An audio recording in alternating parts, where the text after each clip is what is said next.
Growing up, I was extremely rich, like next level rich, like Oprah meets Rihanna meets King Charles rich. It was all thanks to my mom, who the world knew as Cheryl. She was the most impressive person I knew. She and her best friend, whose name I won't mention for reasons that will soon become clear, were business tycoons who got a ton of investors and created a huge mega corporation right out of college. Ever heard of Amazon? Their business was kind of like that. Let's call it BFF Enterprises. It employed thousands of people all across the country, and Mom and her friend reaped the rewards of their extraordinary efforts. I aspired to have a BFF like Mom's. As a VIP daughter of a VIP, I was enrolled in etiquette classes immediately. By the time I was 5, I was practically Julie Andrews. You know, the queen from The Princess Diaries, only smaller. I was treated like a princess, with people attending my every need. When I showed an interest in art, I was gifted all of the finest art supplies, and was even able to practice by creating portraits of some of the coolest celebrities. I can neither confirm nor deny that those were the celebrities who I painted. Yeah, my life was pretty much perfect, until someone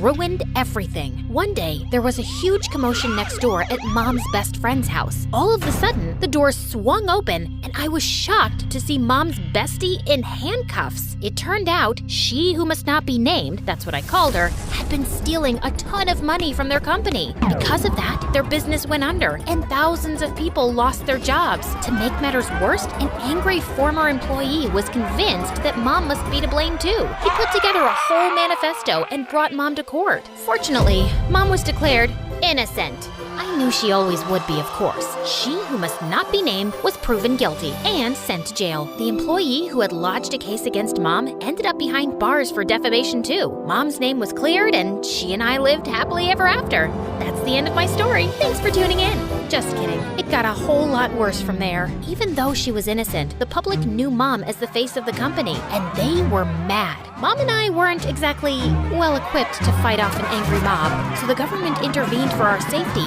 and we were forced to join the Witness Protection Program and completely change our identities. We were given cover stories and everything. So, remember before when I said my name was Patricia? Well, that was sort of the half-truth. I had a different name before all of this mess. A gorgeous name, but that and everything else were taken from me when she who must not be named ruined my life. I was pulled from my life of glamour and ease and relocated to here. Yeah, the house was a serious downgrade from what I was used to. See what I mean about an opposite Cinderella story?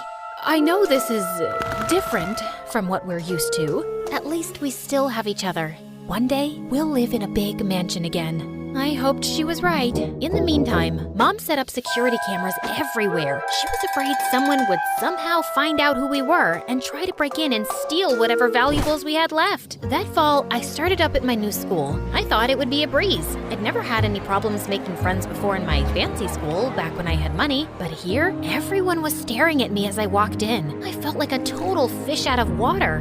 What, are you like from Gossip Girl or something? It got worse in the classroom. May I use the washroom? Mayhaps the princess would like a peasant to escort her. And even worse than that in the cafeteria.